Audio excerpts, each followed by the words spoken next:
Hey y'all, hey, happy Sunday, happy February, what is it, 23rd, 2025. I'm just hopping on here today. Y'all know, every once in a blue moon. So yeah, this is live. This is not a backdated video like the other one. I did the other one in 3 different parts. If you haven't checked out all 3 parts, please go and do so. Y'all, that was a 2-hour long video and I had to strategically reduce it or section it off into different sections. So I went ahead and condensed it to a part 1, 2, and 3. So yeah, they're very important messages in case someone out there is going through the same things that I was going through about 2 months ago. So yeah, it's just to help someone out for whoever is in need of those videos. So yeah, go ahead and check those out if you haven't once again already done so. But today it is live once again. I am on here to just go ahead and give a shout out. Y'all know I love our people, my people, black people. I love everybody. Let me be clear on that. I love everybody, but I ride hard for my people, black people, because who else is going to do it? Like, I don't really see too many other people just really riding hard for our culture, for black love, for respect towards or amongst one another, whether it's black men amongst black men or black women amongst black women. Yes, we do have our black lingo and our codes, and we're able to communicate on certain levels and certain surfaces. But outside of that, like on a deeper note, I don't really feel like we're united. So I'm always, as long as I have breath in my body, I'm always going to stress those things. I'm always going to promote those things. I'm always going to speak up, talk about those things, and yeah, so forth and so on, when it comes to us, and just making sure that we possess this love for one another and continuously develop this respect for one another, as the world so does not want us to do, right? They promote and boost interracial couples, and there's nothing wrong with that, to each their own, but it's deterring or tearing away the black family and that united front of a black woman and a black man, of pure black on black children. So yeah, it's not to talk down on anybody else, but I stand for what I stand for, and I'm all for black love. I'm all for black unity. I'm all for black respect. I'm all for black just compassion and sensitivity to one another. And so yeah, that's just what I represent, and that's what I promote and model. So yeah, I'm just coming on here with all of that to say, y'all, I love me some black men. I love me some black men.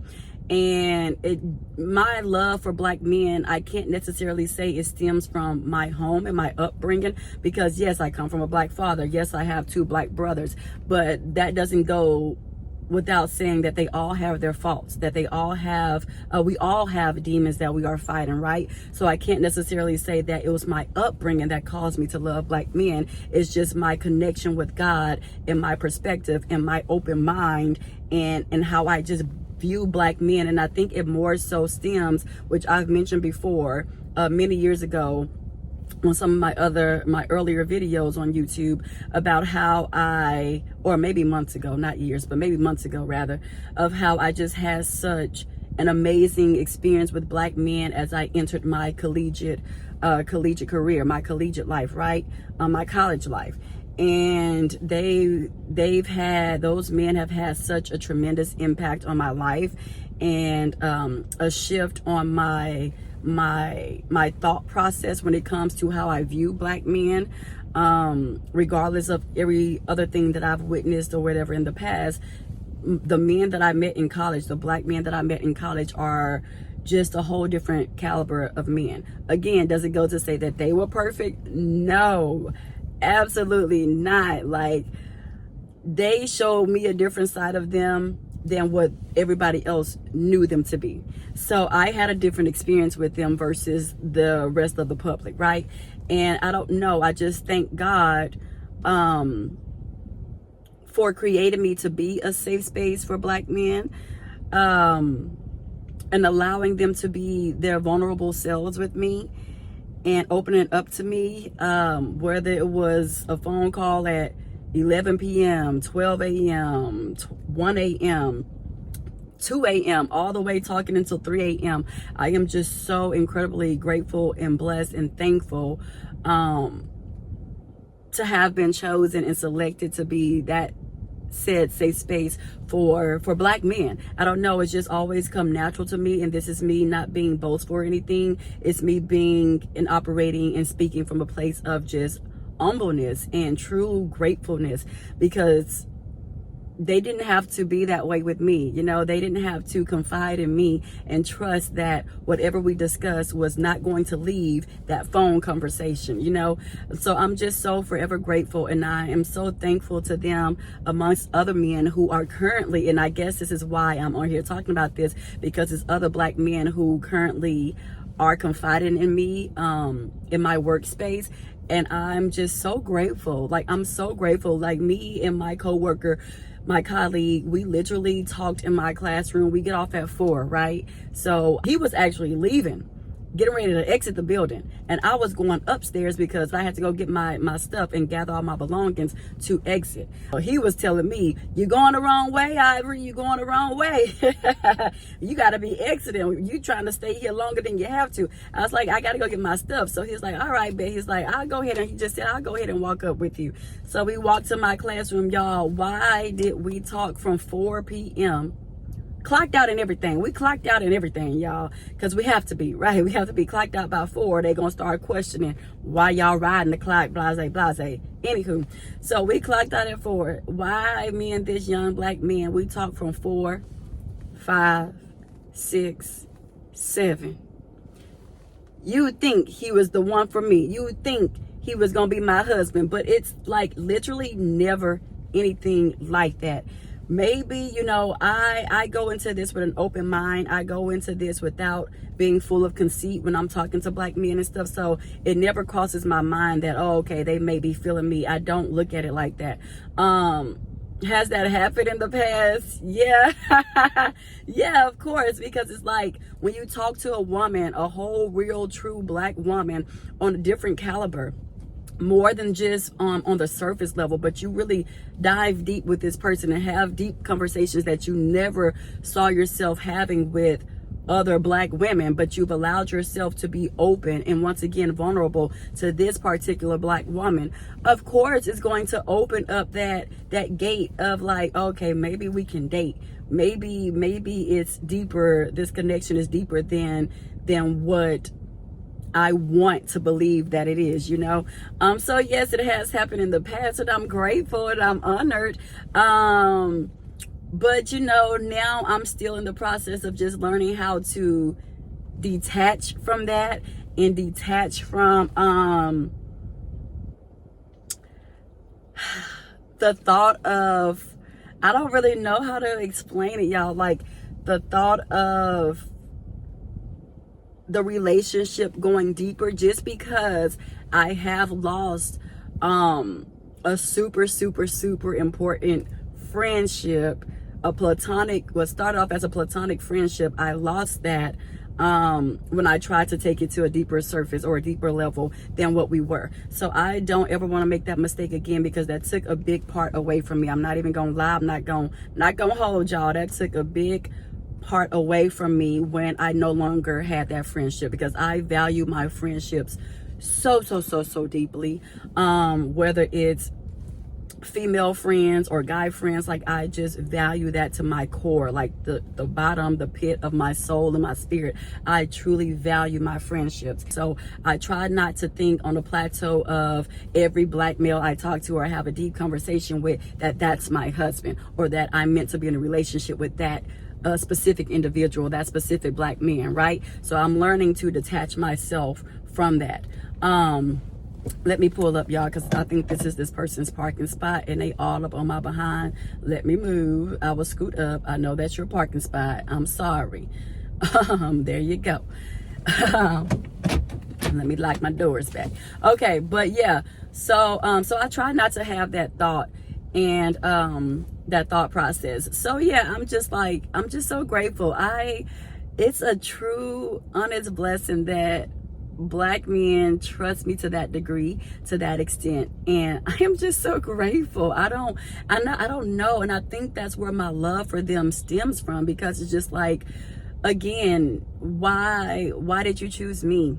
You could have chosen any Black woman to confide in outside of your grandmother and your mother. And I take pride in knowing that my loyalty runs deep, and I take pride in knowing that what we talk about in confidence will remain confidential until death do us part.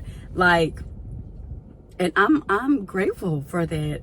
I'm sure, you know, there are Black women who's married and their husbands are probably confiding in them, and that's a huge blessing. Like, I take nothing for granted. It is a tremendous blessing to have a Black man choose you and to select you to be the one that they confide in.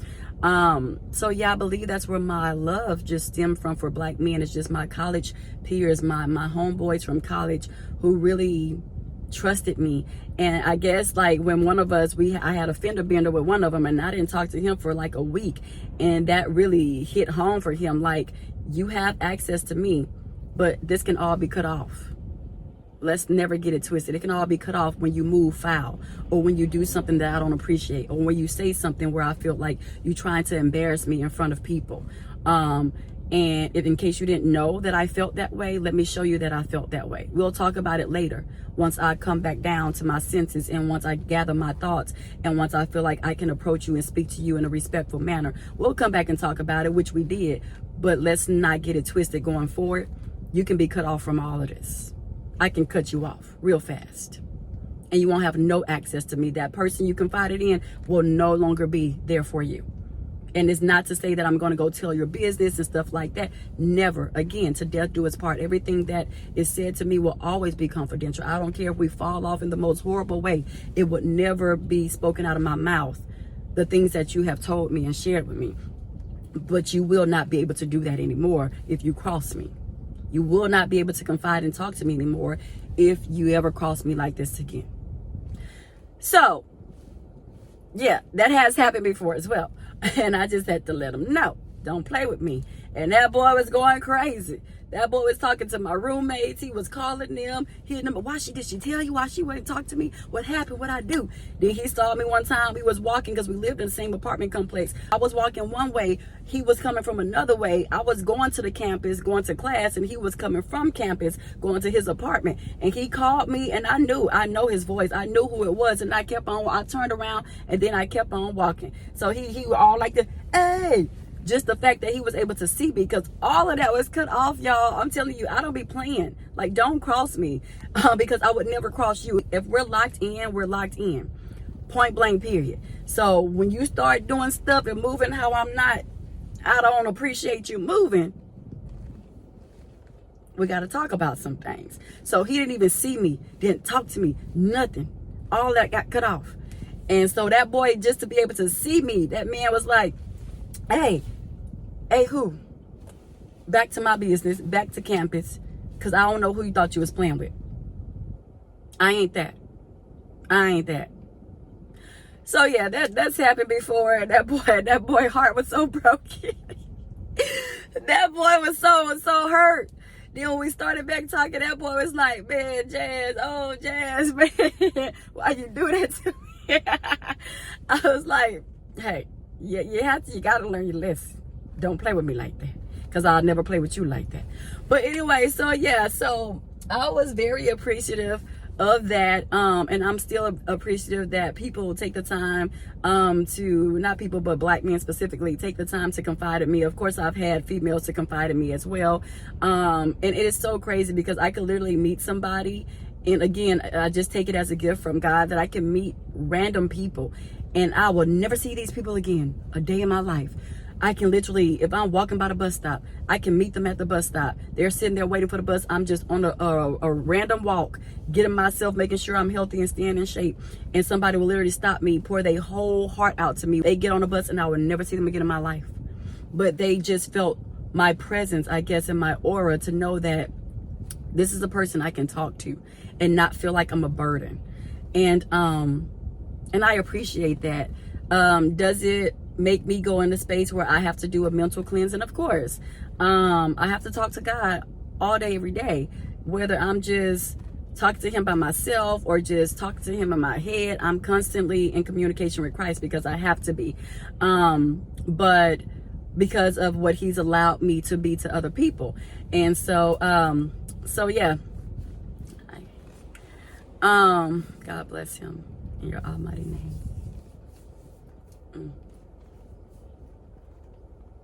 I just wish I can help and save everybody, but I can't. But I know who can. God. Oh, it brings tears to my eyes. But yeah, y'all. So yeah, me and my co-worker recently, man, I talked to that young man. It is very comical because earlier last year, 2024, when we had our orientation in August, he was trying to talk to me. He was trying to talk to me then, and then I had to tell him, baby, 10 years older than you, baby. 10 years older than you. But thank you. I appreciate it. He's like, no way you're 10 years older than me. I'm 9 years older than him, really. So 9 years older than him. But yeah, I was like, but I appreciate it. And it was so funny because he's like, man, I even went to my mama and told my mama there's no way. Like, I was just not convinced that you were in your 30s. And I was like, yeah, yes, I am. But it's okay. But that's still my dog. That's my dog. You know, I don't harbor anything over people.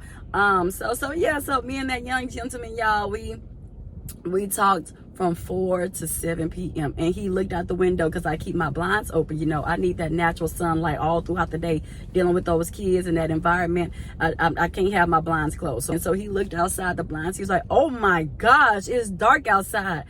He was like, it don't even feel like it. That's just how good the conversations are when I'm talking with people, right? And when they're talking back with me. So he was like, it's dark outside. He was like, come on, Ivor, we gotta go. And we still kept on talking. The reason why we end up leaving is because the custodian came in there to clean. So I was like, okay, yeah, let's go ahead and go. And then, so we didn't talk after that. And then this week I sat in his car, cause I was so ready to get up out of it. I ain't gonna lie to y'all. I was ready to get up out the school. I left my whole purse in my classroom, bro. I was like, something feel, and I always do that. I'm like, dang, something feel light. So I'm like, nah, I got everything. And then I go to open my car and I'm like, where my keys at? Oh my gosh, I done left my keys, my purse, and everything in my room. But luckily he was parked right next to me. So he's like, I got you, hop in, I'll drive you over there. So he drove me over there, then drove me back. Again, we talked from 4 to 6 p.m. And he was like, man, that talk we had the other day, he was just sharing me. He was like, man, Miss Ivory, he was like, that hit home. Like, you was really hitting on some stuff. And he was like, all of that is just resonating with me. And I'm still processing that conversation. And he was like, I'm thank you. He was like, because we on the same frequency with things. And he's like, and I thought it was just me, so I didn't feel comfortable to talk to anybody about it. And he was like, and I'm so thankful it was you. And I was like, I appreciate that. I'm thankful that you're thankful. I'm thankful that you trust me to that degree, to know that you have a safe space, like to know that you can come to me. And so I've just always had that. And now, based on that, I feel like I'm tapping into my purpose. And when God told me to teach, I feel like I now know what arena that I'm supposed to be teaching in, and the bigger platform that he wants me to be on. And so for that, I'm grateful. For that, I'm getting joy. But again, in the process of the young man that came to me to confide in me about how he was feeling about the school system, the politics of it all, certain things that we have in common of as far as like our feelings and our headspace and our emotions when it comes to that. I feel like ultimately that is after August, September, October, November, December, January, February, after 6 months, I'm just now discovering like that's what I'm there for, you know, on a deeper level. Yeah, the children I'm helping and I'm teaching from 7 to 4, but my passion ultimately comes in being that person that people can confide in. So again, I'm finding my way. I'm still finding my purpose, and I'm still finding joy in the little parts and spats that I can find joy in on an everyday basis. But yeah, y'all, so yeah, me and him had conversations just regarding that, amongst other things. But yeah, I'm grateful, and I'm so appreciative of the Black men I met in college. I'm so appreciative of them being that shoulder that I can lean on, that safe space that I can confide in. When I needed help financially, one of my homeboys was like, I got you, Jazz, because he had joined the service. He was still in college, but it was a way where you can go to college and still be in the service. And his girlfriend at the time, she went before him. She was also in college, but she left for the service before him. And then he kind of like followed behind her. But yeah, I mean, he was like, Jazz, I got you. You know, they was getting that dinero. So he's like, Jazz, I got you. But I've mentioned that before in another video, but I turned him down. I was like, no, I can't do that, because I didn't want our relationship to start getting skewed, and I didn't want him to ever feel like this is just a friendship based on what you can do for me financially. I didn't want that to get confused. I didn't want to get complacent in that, and I didn't want to I didn't want anything getting confused or discombobulated and disregarded for what our friendship was, you know. So I didn't accept it, and he got mad at me, but it's okay. That's why our friendship lasted, though. Our friendship lasted, and until this day, he's married to a whole new woman, have a whole new baby. He had a baby going into college, but now he has a new baby, and I'm just so proud of him. I'm so happy for him. But y'all, and my daddy loved him so much. My daddy loved that boy so much. My daddy loved all my guy friends. Like, he's met all of them in person when they used to come to college. They didn't come and visit me as much, but when they did, they definitely were able to meet my homeboys. And they were so respectful to my parents. Like, how they treated me is how they treated my parents. And I'm like, baby, y'all getting the good side, because I know all the sides, baby. My homeboys was putting on, okay? They was putting on, but no, they wasn't really putting on, because that's the side that they showed my parents is the side that I know. But I also know the other side and how they would treat anybody else outside of me. So I just thought that was very interesting. But y'all, my daddy loved all my homeboys, like all my guy friends. He loved them. And I think that's, again, what contributed to me loving black men, and really finding that safe space within black men. And I just feel so sad and heartbroken for black women who experience, or any woman who's experienced the ugly side of black men, the side of black men that wasn't healed, the side of black men that wasn't respectful, the side of black men who just didn't know better at the times that they had those encounters or interactions or relationships with them. I just feel so sad and heartbroken, because there really are some good black men who can create those safe spaces for you. Like I said, I used to be on the phone with my black male friends. Seriously, I could call any one of them at midnight and they would answer. They can call me at midnight and I would answer. It was reciprocal all the way through and through. I never doubted a genuine friendship and a loyal friendship when it came to the black men that entered my life in my college years. They would call me at 2 a.m. I would answer. I would call them at 2 a.m. They would answer. I would call them at 1 a.m. They would answer. They would call me at 1 a.m. I would answer. And we would literally talk until 3 a.m., 4 a.m. in the morning. And that just really, really took the cake. That took the cake for me. And yeah, so it warms my heart. I am eager to be here for the black man. And I love witnessing the eagerness of black men being here for black women. I love it. It brings me joy. It brings me excitement. It brings me hope. It brings me, it fills my heart. It just fills me with joy. It just fills me up. It fills my cup up. And I love it. And I love seeing black love. Oh my gosh, there's nothing like it. There's nothing like it. And I pray continuously every day that the black man and the black woman find ourselves with one another, and that we make the decisions to choose one another over everyone else. Because I feel like black love has been distorted, especially with all the social media and the ignorance in rap and these lyrics, and the ignorance that's portrayed on Instagram and YouTube and stuff like that about who's better than, and what color and what culture is better than the black culture or the black woman. And it's so bizarre to me all in one, because it's like these cultures and races of women and ethnicities of certain women that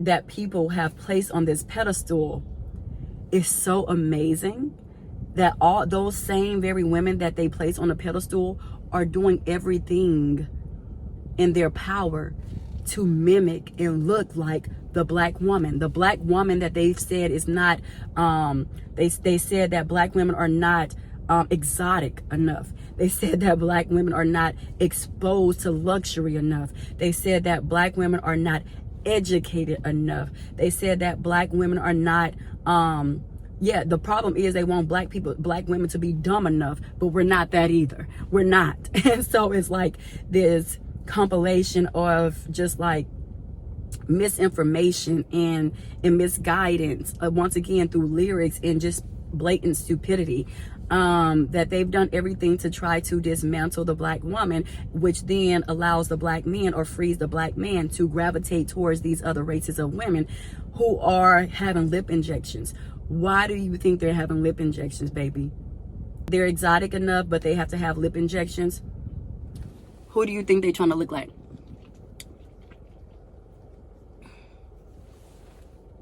Let's talk about it. Who do you think they're trying to look like? Booties. I ain't never seen so many Caucasian and Hispanic women in the gym trying to get booties. But they're exotic enough. They're exotic though. They're the exotic ones. Let the world tell it. Let the other people tell it. At this point, let some of us tell it. They're exotic. Lil Wayne and 50 Cent. Love Lil Wayne. Love Lil Wayne. Would always love Lil Wayne to the enemy. But when I say I was so dismantled and so heartbroken when they sit up there and said black women not exotic enough, mind you, this is the kicker part too. Mind you, who did he have a baby by? The first person he had a baby by? Toya. Say that again, Toya. Who? Toya. And he had a black baby by a black woman. And what's the baby name? Reginae Carter. What is Toya? A black woman. But now he done pumped all these other black men head up to say that the black woman is not good enough. Then not only did he backdoor with Toya, the second person he had a baby from, who did he have a baby from? Who? Nivea? Was she not a black woman? Had a whole black baby by a whole black woman, second go round. Then he had a baby by who? What's her name? Lauren London. Is she not a black woman that he had a whole black baby with? But you done boosted these other black men up to say that black women are not good enough and not exotic enough to marry and have babies with, yet you have babies by 3 black beautiful women. Make it make sense is all I'm saying. And black men are so stupid enough and not healed enough, some of them, not all of them, to really believe that. Not even considering to look at his background of women that he has laid down and had children with. Where they do that at? Nobody ever stopped to think about that. Y'all just took his word for it when him and 50 Cent had that conversation talking about black women not exotic enough. And then 50 Cent stood up there and engaged in such foolishness. Whole time he got a black woman. What's her Instagram? Cuban Link?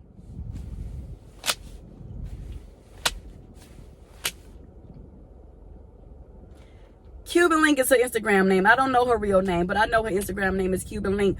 Gorgeous, gorgeous, gorgeous, gorgeous black woman. But I guess because she's Cuban and black, first of all, her ancestors or whoever, they were black. They were just dropped off in Cuba. The boat dropped them at the stopping point. Their stopping point was at Cuba. It doesn't strip her from being black. She just so happened to be a descendant of Cubans who were black. That's why you see people that look like me that speak Spanish. It's the slave trade, baby. It don't make you no less black than what your blackity black self is. You're black. You just got dropped off right here on the boat. And we got dropped off here on the boat. And they got dropped off there on the boat. They all black. That's just like Armada. Blackety, blackety, blackety, black. She's Latina. Black, black Latina. She's black. The boat just dropped her people off.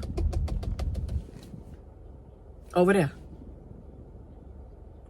That's the only difference of them being exotic, is that they know how to speak Spanish. Because that's where their people were dropped off. They're all black. Y'all didn't know that? Well, now you do. It's when slavery was happening and we were all on that little ship. Our ancestors were all on that little ship. And we just got separated from each other and dropped off here, dropped off there, dropped off in little specks and spats of the world, which is why some of us speak Spanish and some of us don't. That's the only thing that makes them exotic. But nonetheless, they're black. 50 Cent must didn't know that when he was speaking on black women, saying that they're not exotic, when he have a whole black women that just so happens to speak Spanish for that reason. Educate yourselves. Educate yourselves instead of just falling for the ignorant things that come out of people's mouths. Know for yourself. Learn for yourself. Stop just taking what people say and running with it.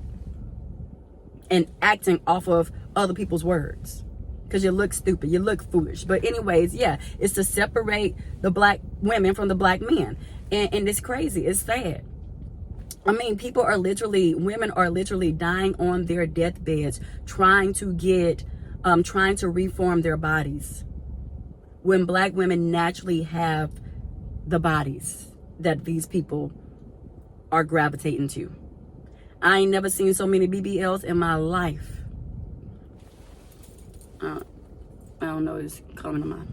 Ooh, this lip gloss, y'all. I keep saying I'm gonna give me some better lip gloss. And at one point I did, but I didn't even like it. I spent all that money on some lip gloss. Almost $30 on some lip gloss, and I didn't like it no more than the cheap lip gloss I'll be wearing. but yeah. So yeah, I'm just like, it's crazy, but yeah, so all of it is to just cause this divide and this friction, because the less black families there are, the less power they feel black people have.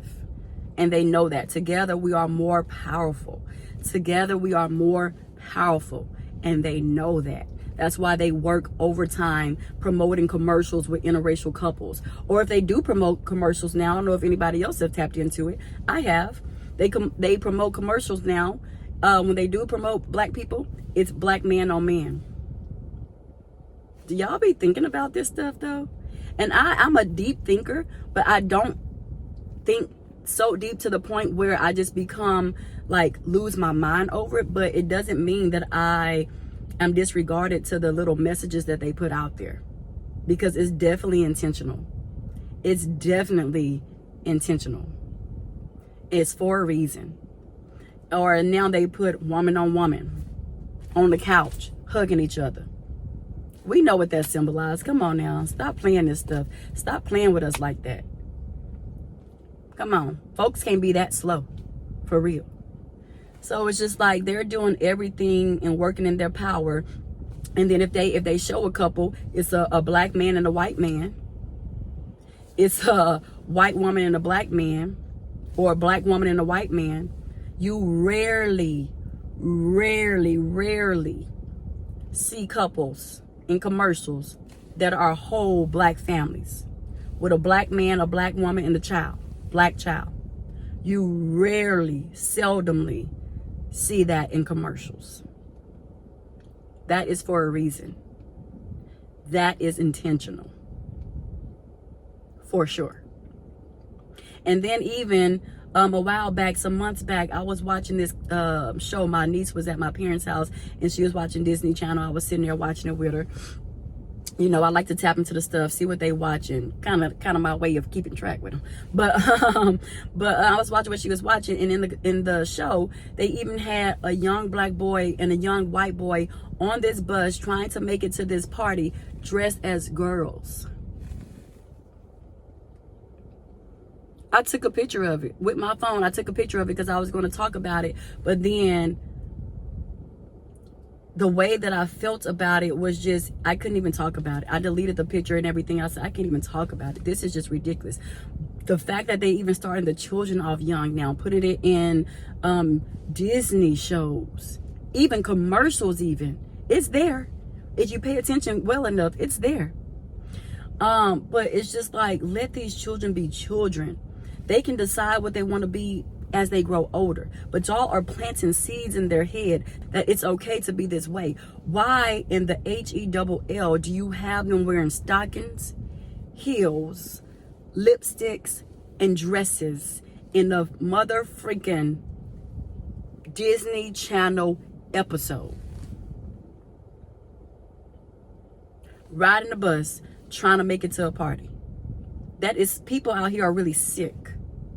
We really dealing with some sick people in the world to even think that that's okay to put in a show. And whoever is behind the production who saw fit to make to write off and give the okay that it be put in the show is even more sick.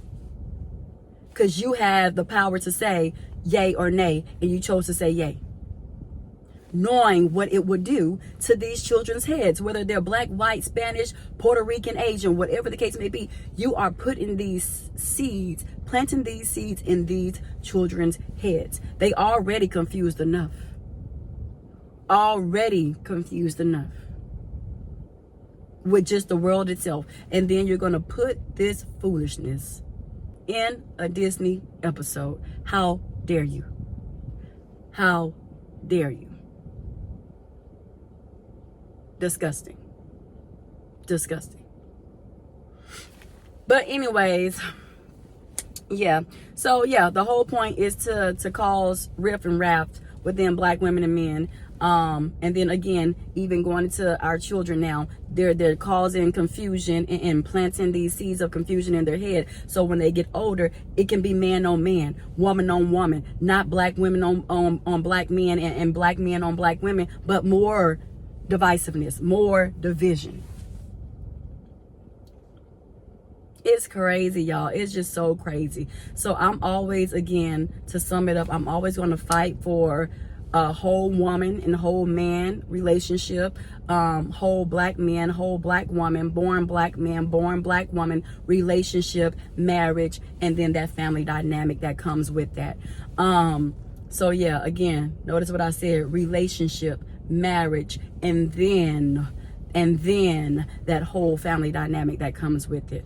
I know in the celebrity world they choose not to do that, which again causes confusion, because if the celebrities that these people are looking up to are doing it without being married and having children out of wedlock, why is it not good enough for me to do the same?